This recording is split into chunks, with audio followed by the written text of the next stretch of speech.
and was previously involved in the United Farm Workers movement in the early 70s as a student leader in college.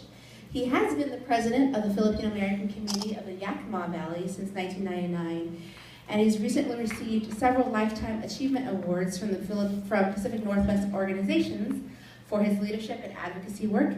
He also wrote the original draft proclamation to designate Filipino American History Month here in the state as well.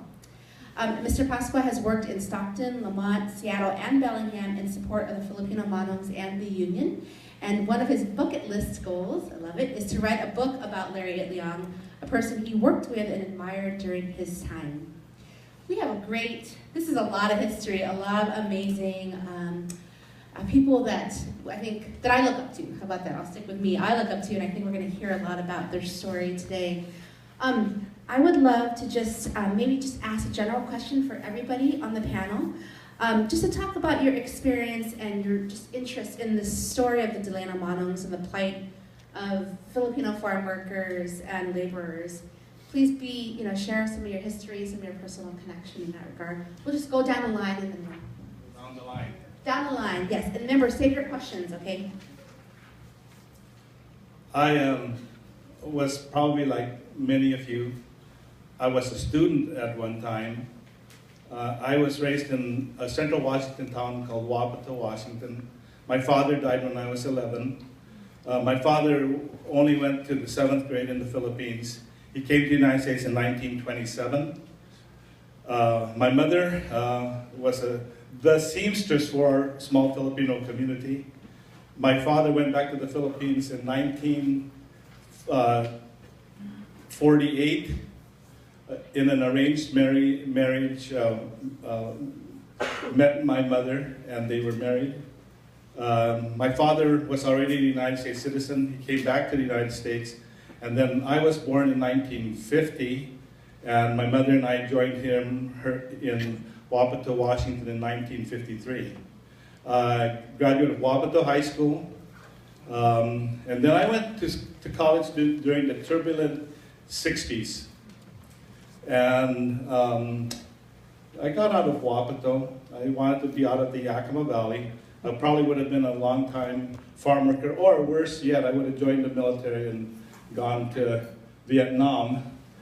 But I had a really nice counselor who told me as a senior, follow your dreams, go wherever you want to do. So I wanted to stay in the state, and I went to Western. At Western, those were the days of minority emergence. And there was the Black Student Union, there were Hispanics, so there was a Hispanic mecha. And then I helped create the Asian Student Union, ASU. And I had that ultimate question about many minority folks ask themselves, have my people ever done anything here in the United States to help create it? And the short story is that one of my roommates was a man named Jim Mahoney. Jim Mahoney was he was a caricaturist, and he had done many caricatures for the El Macriado, which was the farm worker magazine at that time. And so he heard me lament. I said, hey, have Filipinos done anything in this country? And he said, are you kidding? And he didn't tell me about Ernie Mangawan, or else I would have stayed home, Juana. He says, do you know that the second in command of the Farm Workers Union is Filipino? And I said, no. He said, you should call him, and you should go down there. I was 20 years old. And so, boy, that's young, huh? 20 years old. I had my mother, who was a widow at age 39, and I had two sisters. But my roommate and I went there, and I was actually 20 years old. And I said, oh yes, I want to find out about this man named Larry Itliong, and I want to visit him, and I want to know about him. So my old Plymouth Barracuda, my roommate at that time, African American, who was one of the first students to work with the television station in Bellingham as a student intern. We took off during the winter of 1970 to go to Delano, California. I had called up Larry Itliong, and I said, Mr. Itliong, I'm Filipino, and I've heard about you, and I want to come and meet you. He said, come on down, come on down. Oh, by the way, there was a Filipino here at that time. If people are sports fans, there was a football player named Roman Gabriel, University of North Carolina. And I'll tell you about that letter to him later on. But anyway, my friend and I, my roommate and I went to Delano, California. The union, of course, had been involved already and had been in existence for a couple of years, but it was still 1970. And so my friend was named, he was looking for himself also as an African-American male. Charlie Washington to Rafiki Askari, that was his African name. So we went to California, we stayed with Larry 3 days, and learned a lot about Larry Itliong. Larry, a blunt-speaking, straightforward, Filipino proud, who knew his people, who knew himself, and he was just a human being too. He loved San Francisco 49ers. Sorry, Seahawks fans. and we taped over the next over 2 days. We taped about 7 hours of conversation. I still have those tapes, and we talked. And he told me about his philosophy of life and philosophy toward Filipinos, philosophy of workers, the philosophy of the church, the philosophy of Chicanos, the philosophy of his Manongs. And so that was a wonderful time. And then it was the third day, Charlie and I went to Salinas. And we wanted to see the aura of Cesar Chavez. Cesar was in jail at that point. He was arrested because he had stopped an injunction that was happening with the farm workers. So he was in jail, and we didn't get to see him, but we got to see Mrs. Martin Luther King. She came to visit him during that time.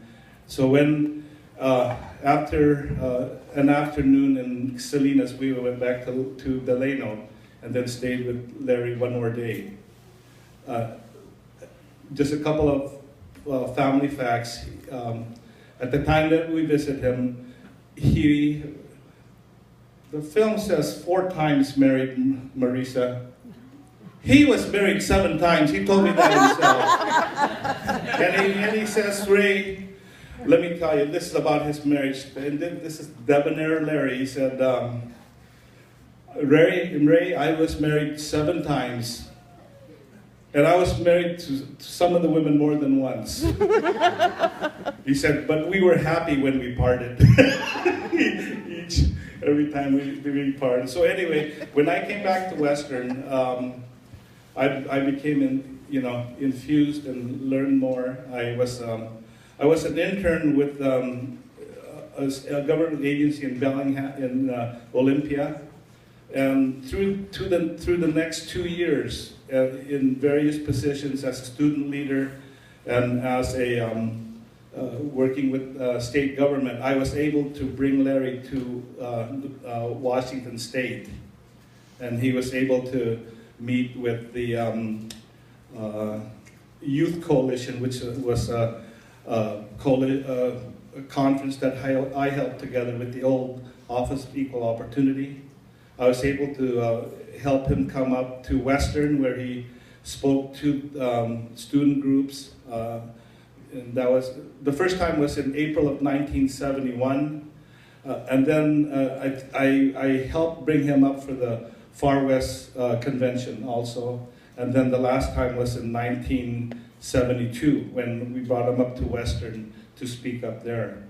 Marissa will tell you that, and this was, we kept in contact.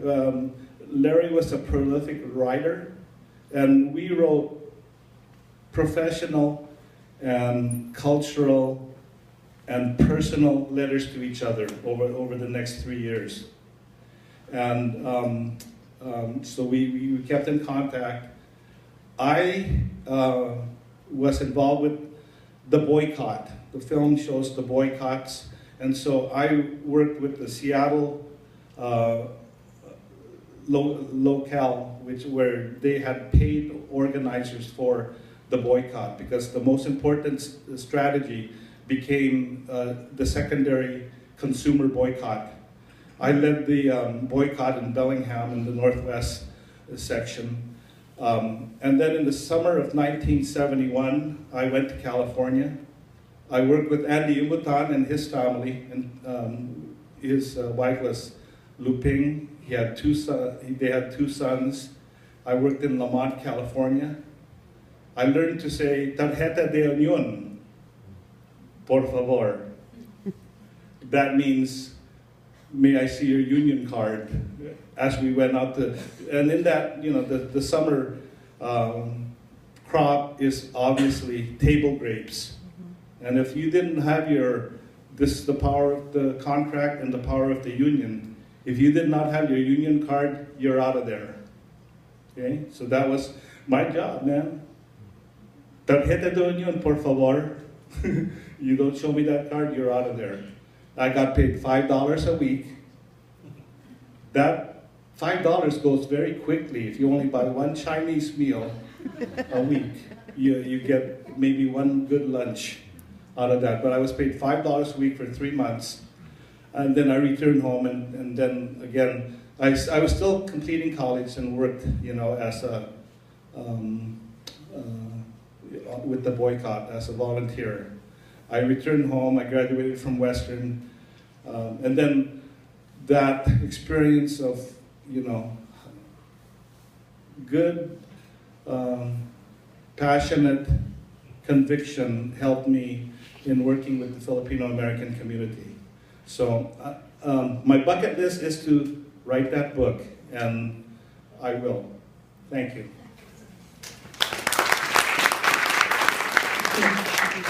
I won't forget the question.